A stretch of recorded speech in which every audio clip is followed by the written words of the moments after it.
సెంటర్లో నాయకత్వం వహిస్తున్న జిల్లా బీఆర్ఎస్ పార్టీ అధ్యక్షులు సోదరులు మాజీ శాసనసభ్యులు రవీంద్ర కుమార్ గారికి, గౌరవనీయులు ఈరోజు వీరోచితంగా ఇక్కడ ఉన్న కాంగ్రెస్ పార్టీ నాయకులు, అదేవిధంగా మనకు పర్మిషన్ లేకుండా అడుగడుగునా అడ్డుకున్నా అవన్నీ కూడా ఎదుర్కొని ఈరోజు రైతుల పక్షాన పోరాటం చేస్తున్న నల్లగొండ ముద్దుబిడ్డ, మీ అందరికీ ఆప్తుడు సోదరుడు కంచర్ల భూపాల్ రెడ్డి అన్నగారు, గౌరవనీయులు పెద్దలు, గత 10 సంవత్సరాలుగా నల్లగొండ జిల్లాని తన సమర్థ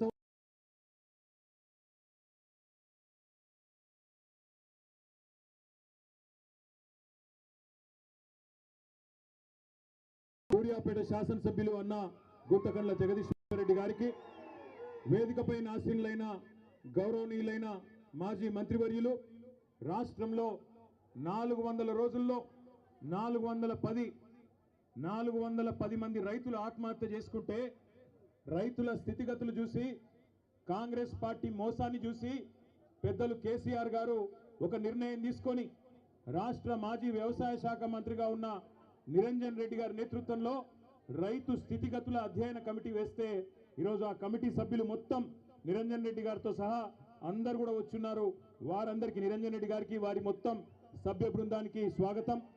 శాసన మండలిలో ప్రతిపక్ష నాయకులు, పెద్దలు, గౌరవనీయులు, పార్టీ వ్యవస్థాపకుల్లో ఒకరైన పెద్దలు శ్రీ సిరికొండ మల్సునాచారి గారికి, మరొక మాజీ మంత్రివర్యులు సోదరి శ్రీమతి సత్యవతి రాథోడ్ గారు, అదేవిధంగా వేదిక పైన ఉన్న గౌరవనీయులైన మాజీ శాసనసభ్యులు, మాజీ మంత్రివర్యులు అన్న మొహమ్మద్ మహమూద్ అలీ గారు, జిల్లాలో ఉన్న ప్రస్తుతం ఒకే ఒక్క శాసన మండలి సభ్యులు మా ఎంసీ కోటిరెడ్డి అన్న గారు, అదేవిధంగా మాజీ శాసనసభ్యులు అందరు ఉన్నారు, చాలా మంది సీనియర్ నాయకులు ఉన్నారు, గౌరవనీయులైన ఎమ్మెల్యేలు ఉన్నారు.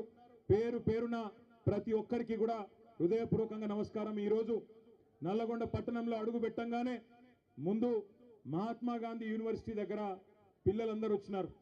దాదాపు ఒక 300-400 మంది పిల్లలు రోడ్డు మీదకి వచ్చి, అన్న కేసీఆర్ ఉన్నప్పుడు మాకు బ్రహ్మాండంగా ఇక్కడ వసతులు ఉండేది, కానీ ఇవాళ కాంగ్రెస్ ప్రభుత్వం వచ్చిన తర్వాత మాకు గొడ్డుకారంతో అన్నం పెట్టే దుస్థితి వచ్చిందన్న, మీరు రావాలా అంటే తప్పకుండా 2:30 గంటలకు మీ క్యాంపస్కి వస్తా అని వారికి చెప్పి అక్కడి నుంచి బయలుదేరి ముందుకు వస్తూ ఉంటే అక్కడ కలదప్పిన ఐటీ టవర్ కనబడ్డది. మరి అందులో వెంకటరెడ్డి వచ్చినాక ఎవరన్నా ఉన్నారో లేకపోతే తాగుబోతులు అడ్డా అయిందో నాకు తెలియదు, కానీ మొత్తానికైతే కలదప్పింది ఐటీ టవర్. కొద్దిగా ముందుకు రాగానే కాకపోతే ఆ ఎన్టీ రామారావు గారు, తారక రామారావు గారి విగ్రహం నుంచి మొదలు పెడితే ఇక్కడ దాకా, నేను నిజంగా చెప్తా ఉన్నా, ఊరికే చెప్పట్లేదు, అక్కడి నుంచి ఇక్కడి వరకు జులూస్ చూస్తుంటే నాకు ధర్నాకు వచ్చినట్టు లేదు. నాకు నిజంగా మళ్ళీ కేసీఆర్ గారు గెలిచి ముఖ్యమంత్రి అయినారు, మన ప్రభుత్వం వచ్చింది, మన భూపాల్ రెడ్డి తిరిగి ఎమ్మెల్యే అయిందన్నంత గొప్పగా బ్రహ్మాండంగా ఈరోజు అక్కడి నుంచి ఇక్కడి వరకు ఒక విజయోత్సవ ఊరేగింపు చేసినట్టు మరి ఇక్కడికి వచ్చినాకనైతే తొక్కిసలాట జరిగే పరిస్థితి కనబడదు. ఇక్కడికి వచ్చినాక అట్లాంటి పరిస్థితి. అందుకే నేను అంటా ఉన్నా, ప్రపంచంలో ఏ శక్తి కూడా ప్రజాశక్తి కంటే గొప్పది కానే కాదు. అది రుజువు చేసిన గడ్డ ఈ పోరాటాల గడ్డ నల్లగొండ అనే మాట నన్ను గుర్తు చేస్తా ఉన్నా. ఈ రోజు కాదు, ఇవాళ ఉన్న వాళ్ళు కొత్తగా మేమేదో సామ్రాజ్యానికి అధిపతులైపోయినాం, చక్రవర్తులైపోయినాం, రారాజులైపోయినాం అని విర్రవీగుతున్న వాళ్ళ గురించి కాదు నేను చెప్పేది. ఒకనాడు బండెనుక బండి గట్టి 16 బండ్లు గట్టి ఏ బండ్లు ఓడతావు కొడుకో నైజాము సర్కరోడా అని ఆనాడున్న నియంతను నిలదీసిన గడ్డ నల్లగొండ. అందుకే పోరాటానికి స్ఫూర్తి అయిన నల్లగొండ గడ్డకు వందనం. ఇక్కడికి విచ్చేసిన ప్రతి నల్లగొండ రైతు బిడ్డకు శిరస్సు వంచి పాదాభివందనం. కేసీఆర్ గారు తెలంగాణ ఉద్యమంలోనే ఇక్కడికి వచ్చేటప్పుడు మా సోదరుడు రసమై బాలకృష్ణ గారు గుర్తు చేస్తా ఉండే, అన్న ఒక్క మాట చెప్పాలి, నువ్వు తప్పకుండా యాద్ చేయాలన్నాడు. ఏందన్నా అంటే చెప్పినాడు, అన్న ఒకనాడు కేసీఆర్ గారు స్వయంగా పాట రాసిండే, పక్కన కృష్ణమ్మ ఉన్న ఫలితమేమి లేకపాయే, పాలమూరు నల్లగొండ పంటలన్నీ ఎండిపాయే అంటూ కేసీఆర్ గారే స్వయంగా కలం పట్టుకొని మరి మన నల్లగొండ దుస్థితి గురించి వర్ణించి ఆనాడు జలసాధన ఉద్యమంలో 2002-03 సంవత్సరంలోనే పాట రాసిండు అని అన్న చెప్పిండు. అనగానే పక్కనే నిరంజన్ రెడ్డి గారు అందుకొని అదేమంటావు బాలకిషన్, అక్కడ ఉండే ఫ్లోరైడ్ పరిస్థితి గురించి కూడా కేసీఆర్ గారే పాట రాసిండు కదా, బ్రహ్మాండమైన పాట రాసిండు. సూడు సూడు నల్లగొండ గుండె నిండా ఫ్లోరైడ్ బండ అంటూ ఇక్కడ కాళ్ళు చేతులు నడుమంకర పోయిన లక్షలాది మంది గురించి కూడా కేసీఆర్ గారే రాసిండు కదా అని చెప్పి నిరంజన్ రెడ్డి గారు వెంటనే అందుకున్నారు. ఇవాళ కొంతమంది తెలిసి తెలియని మూర్ఖులు, తెలిసి కూడా తెలియకుండా అజ్ఞానంతో మాట్లాడుతున్న వాళ్ళకు ఒక మాట చెప్పాల్సిన అవసరం ఉంది. మొన్న అసెంబ్లీలో ఒక మంత్రి గారు అడుగుతాడు, ఏం చేసిండు కేసీఆర్ నల్లగొండకని అడిగిండు. నేను గుర్తు చేస్తా ఉన్నా ఆ మంత్రి గారికి, నల్లగొండ జిల్లా ముద్దు బిడ్డలందరికీ, ఇక్కడికి వచ్చిన రైతు బిడ్డలందరికీ ఏం చేసిండు తెలంగాణను కేసీఆర్ అంటే, భారతదేశంలోనే పంజాబ్ను హర్యానాను తలదన్ని వరి పండించే విషయంలో భారతదేశంలోనే తెలంగాణను నెంబర్ 1 చేసిండు కేసీఆర్. తెలంగాణ భారతదేశానికి నెంబర్ 1 అయితే మొత్తం తెలంగాణలో నల్లగొండ జిల్లా వరి ధాన్యం ఉత్పత్తిలో నెంబర్ 1 చేసిండు కేసీఆర్ అనే మాట గుర్తు చేస్తా ఉన్నా. ఎట్లా చేసిండు మరి? ఎట్లా చేసిండు అంటే, ఎన్నడూ కూడా మీ టైలెండ్ గ్రామాలకు ఆ ఎస్ఆర్ఎస్పి స్టేజ్ 2 కింద ఉన్న తుంగతుర్తి కావచ్చు, కోదాడ కావచ్చు, సూర్యాపేట కావచ్చు, ఎన్నడూ నీళ్లు వచ్చేది కాదు. అదేవిధంగా ఎన్ఎస్పి కింద కూడా ఎన్నడూ టైలెండ్ గ్రామాలకు నీళ్ళు ఇచ్చే పరిస్థితి లేదు. కానీ కృష్ణలో, గోదావరిలో ప్రతి ఒక్క నీటి బొట్టును ఒడిసిపట్టి అటు పాలమూరు రంగారెడ్డి ఎత్తిపోతల పథకం కట్టినా, ఇటు ప్రపంచమే ఆశ్చర్యపడే స్థాయిలో కాళేశ్వరం ప్రాజెక్టు కట్టినా, చివరి మడి వరకు, చివరి తడి వరకు నీళ్ళిచ్చిన రైతు బిడ్డ, రైతు నాయకుడు కేసీఆర్ గారు అనే మాట నేను మీకు గుర్తు చేస్తా ఉన్నా. ఇవాళ ఎవరెవరో రావచ్చు, ఏదేదో మాట్లాడచ్చు. వస్తుంటే మా చిరుమర్తి లింగయ్య గారు పెద్ద కాపర్తి ఆపిండు. లింగయ్య గారు ఆపి, అన్న జెండా ఎగిరేసి పో అన్నాడు. జెండా ఎగిరేసి కాడికి పోయినా నేను. పోతే అక్కడ ఒక రైతన్న వచ్చినాడు. వచ్చి, అన్న ఒక మాట అక్కడ చెప్పు నల్లగొండలా అన్నాడు. ఏం చెప్పాలి అంటే, ఏం లేదన్నా, మేమందరం కూడా నల్లగొండ జిల్లాలో పాలిచ్చే ఆవును వద్దనుకొని తన్నే దున్నపోతుని తెచ్చుకున్నాం, అందుకే మాకు కర్మ పట్టింది అని చెప్పమన్నాడు. ఆయన చెప్పిండు, నేను చెప్తలేను. పెద్ద కాపర్తి రైతు చెప్పిన మాట నేను చెప్తున్నా. పాలిచ్చే ఆవును వద్దనుకొని మరి ఇలా ఎగిరెగిరి తంతున్న దున్నపోతులను తెచ్చుకొని మీద పెట్టుకున్నాం. పెట్టుకుంటే ఏమొచ్చింది మీరు చూస్తున్నారు. నిన్నగాక మొన్న ముఖ్యమంత్రి గారు చాలా గొప్పగా చెప్పిండు. ఏమన్నాడు? 26 జనవరి రాత్రికే 12 గంటలకే టకీ టకీ ఏమని పడతాయి అన్నాడు. పడ్డాయా టకీ టకీమని? పడ్డాయా? పడలేదా? 12 సార్లు కదా కేసీఆర్ ఇచ్చింది.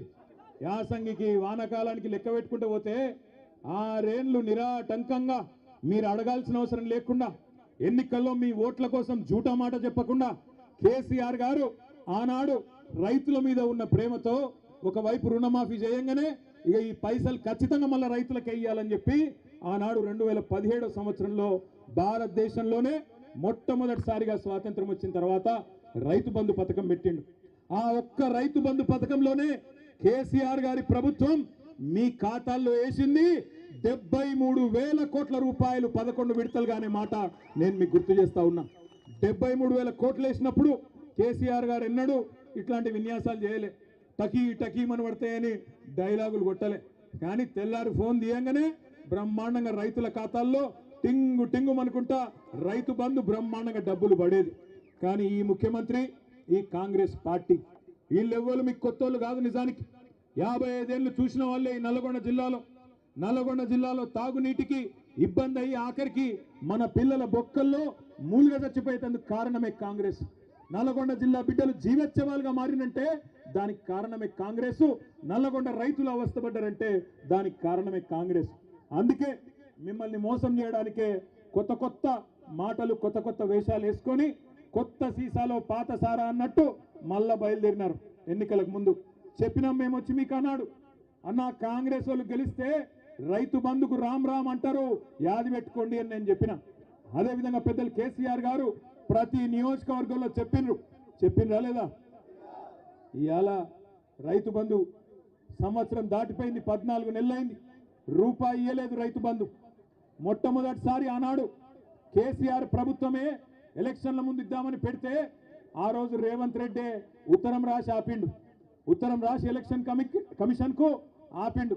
ఇప్పుడు రైతు బంధు పైసలు వేస్తే మళ్ళా రైతులు కేసీఆర్కే ఓట్లేస్తారు, ఆపాలని చెప్పి ఆపితే అప్పుడు మనం పైసా జమ చేసి పెట్టినా 7,600 కోట్లు అట్లే ఆగిపోయినాయి.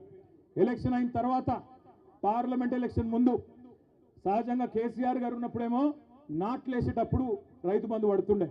కానీ రేవంత్ రెడ్డి వచ్చిన తర్వాత ఒకసారి మాత్రమే రైతు బంధు పడుతుంది. ఎప్పుడు అది? నాట్లప్పుడు కాదు, ఓట్లప్పుడు పడుతుంది. పార్లమెంట్ ఎలక్షన్ ముందు ఒక్కసారి వేసినట్టు చేసిండు. అది కూడా మనం దాచిపెట్టిన పైసలే ఆ రోజు 7,600 కోట్లు అది వేసిండు. ఇప్పుడు మళ్ళీ ఎలక్షన్లు వస్తున్నాయి. జెడ్పీటీసీ ఎలక్షన్లు, ఎంపీటీసీ ఎలక్షన్లు, సర్పంచ్ ఎలక్షన్లు వస్తున్నాయి. మళ్ళా ఓట్లు దొబ్బుకోవాలి కదా. అందుకే కొత్త డ్రామా జనవరి 26కు మొదలవుతుందట, మార్చి 31 దాకా సాగుతుందట. ఒక్కసారి గుర్తుపెట్టుకోండి, మార్చి 31 అన్నాడు కానీ ఏ సంవత్సరమో చెప్పలే. మళ్ళా డబ్బల ఓట్లు పడ్డాక నేను చెప్పినా అంటాడు. ఎందుకంటే మీకు యాదికుండాలి, పెద్ద పెద్ద మాటలు చెప్పిండు ఎలక్షన్ల ముందు. ఏమన్నాడు అన్నాడు? ఏమన్నాడు యాదికుందా? ఎవరైతే కేసీఆర్ గారితోని రుణమాఫీ పొందినరో వాళ్ళందరూ ఎంబడ ఊరుకుండ్రి, ఎంబడ బ్యాంకుకు వండి 2 లక్షలు తెచ్చుకోండి, నేను వస్తూనే ఉన్నా. రాగానే డిసెంబర్ 9 నాడు సోనియా గాంధీ జన్మదినం సాక్షిగా ఒకటే సంతకం పెడతా, ఏకకాలంలో రుణమాఫీ చేస్తా అన్నాడు. మరి అలా 1 కాదు 2 కాదు 14-15 నెలలైంది. జరిగిందా రుణమాఫీ? జరిగిందా జరగలేదా? గట్టిగా చెప్పండి కొద్దిగా. జరిగిందా జరగలేదా? ఏ ఊళ్ళో కూడా చారాన కూడా రుణమాఫీ కాలే. అందుకే నేను అడిగిన అసెంబ్లీలో, రేవంత్ రెడ్డి బయట మొరుగుడు కాదు, దమ్ముంటే ఇక్కడ మాట్లాడు. ఏ ఊరుకు పోదామో పోదాంపా. నీ సొంత ఊరు కొండారెడ్డిపల్లె పోదామా? నీ సొంత నియోజకవర్గం కొడంగల్ పోదామా? ఏ ఒక్క ఊరిలో 100% మంది రైతులు కూర్చొని మాకు రుణమాఫీ అయిందని రాసిస్తే అక్కడనే రాజకీయ సన్యాసం తీసుకుంటా అని చెప్పిన అసెంబ్లీలో. కానీ నోరు తెరవడు, మాట మాట్లాడాడు. అటు చూస్తాడు ఇటు చూస్తాడు తప్ప నోరు తెరవడు. రుణమాఫీ అన్నాడు, అది చేయలే. మొట్టమొదటి వారంలోనే మీటింగ్ పెట్టినారు. డిసెంబర్ 23లో మీటింగ్ పెట్టినారు ముఖ్యమంత్రి రేవంత్ రెడ్డి, ఉప ముఖ్యమంత్రి బట్టి విక్రమార్క. బ్యాంకులో వాళ్ళందరినీ పిలిచిండ్రు. బ్యాంకులో వాళ్ళందరూ ఏం చెప్పిండ్రు? సార్ 49,500 కోట్లు కావాలి రుణమాఫీ చేయాలంటే అని. చేసేద్దామన్నాడు, డైలాగ్ కొట్టిండు. సరిగ్గా వారం రోజుల తర్వాత జనవరిలో రేవంత్ రెడ్డి గారే స్వయంగా చెప్పినాడు. ఏమన్నాడు? ఏముందయ్యా, 1 సంవత్సరం కడుపు కట్టుకుంటే 40,000 కోట్లు ఇచ్చేయచ్చు, ఏముంది అన్నాడు. 49,000 నుంచి 9,000 కోట్లు వారం రోజులనే ఎగిరిపోయినాయి. ఆ తర్వాత సరిగ్గా నెల తర్వాత మళ్ళొక మీటింగ్, 40,000 కోట్లు కాదు 31,000 కోట్లు అని మళ్ళొక 9,000 కోట్లు మళ్ళా మింగేసిండు. ఆడికెళ్ళి వెంటనే క్యాబినెట్ మీటింగ్ జూన్లో. క్యాబినెట్లో 31,000 కాదు 26,000 కోట్లే అని చెప్పి బడ్జెట్లో కూడా 26,000 కోట్లు అని పెట్టినారు. కానీ ఈ రోజు వరకు మొత్తం ఇచ్చిన ఎన్ని పైసలు అంటే 11-12,000 కోట్లు కూడా దాటలేదు. ఇది వాస్తవం. అందుకే నేను అంటున్నా, 49,500 కోట్లలో చారాన కూడా ఇవాళకి కూడా 25% కూడా రుణమాఫీ కాలే. అందుకే గ్రామ సభలకు పోతే రైతులు ఎక్కడికక్కడ ఇరగదీస్తున్నారు, అడుగుతున్నారు. ఏమాయ కొడుక రుణమాఫీ అంటే సమాధానం లేదు. ఏమాయ 6 గ్యారంటీలు అంటే సమాధానం లేదు. ఆ రోజు మాట్లాడిండు పెద్ద పెద్ద మాటలు ప్రతిపక్షంలో. కేసీఆర్ 2 పంటలకే ఇస్తున్నాడు రైతు బంధు, నేను 3 పంటలకు ఇస్తా అన్నాడు. 3 పంటలకు ఇస్తా అన్నాడు మగోడు. మరి ఇవాళ ఏమైంది? 3 కాదు 1 పంటకి ఇచ్చేనికే కింద మీద అవుతా ఉన్నాడు. కేసీఆర్ బిచ్చమేసినట్టు 10,000 ఇస్తున్నాడు, నేను 15,000 ఇస్తా అన్నాడు. పడ్డాయా 15,000 ఎవరికన్నా? ఇవాళ మాట మార్చి సిగ్గు లేకుండా 15,000 కాదు, చారిత్రాత్మక నిర్ణయం తీసుకున్నాం 12,000 ఇస్తున్నా అని సిగ్గు లేకుండా చెప్తా ఉన్నాడు. మోసం చేయడం కూడా చారిత్రాత్మకమట, రేషన్ కార్డు ఇవ్వడం కూడా చరిత్రాత్మకమట. సంవత్సర కాలం నుంచి ఈ రాష్ట్రంలో రైతులను గరీబులను సావగొడుతున్నారు. ఏంద్రా అంటే రేషన్ కార్డు కావాలంటే దరఖాస్తు, రైతు భరోసా అంటే దరఖాస్తు, కులగణన అంటే దరఖాస్తు. రాష్ట్రంలో ఎవరన్నా ఒకళ్ళు సంతోషంగా ఉన్నారా అంటే ఒకళ్ళు ఉన్నారు. ఎవరంటే జిరాక్స్ సెంటర్లో తప్ప ఎవడు సంతోషంగా లేడు. ప్రజలకు పెట్టిన దరఖాస్తే పెట్టి పెట్టి పెట్టి పెట్టి ఆస్టకు వచ్చింది. ఏంద్రా నాయన వీడు సప్పుడంట కేసీఆర్ ఉన్నప్పుడు టంగు మన పైసలు పడుతుండే, ఈ ప్రభుత్వం వచ్చినాక దరఖాస్తులు పెట్టుడు దండాలు పెట్టుడు తప్ప ఏమీ లేదు అనే కాడికి వచ్చింది. ఒక రైతు బంధు మాత్రమే కాదు, ఎన్ని మోసాలు జరుగుతున్నాయో. రుణమాఫీ కానీ రైతు బంధు కానీ బోనస్ అన్నాడు, 500 రూపాయలు ఇస్తా అన్నాడు క్వింటాల్కి. ఒక దొడ్డు వడ్లకే కాదు సన్న వడ్లకే కాదు అన్ని పంటలకు ఇస్తా అన్నాడు. మొత్తం మేనిఫెస్టోల్నే పెట్టిండు. పడ్డాయా బోనస్ ఎక్కడన్నా? ఇప్పుడు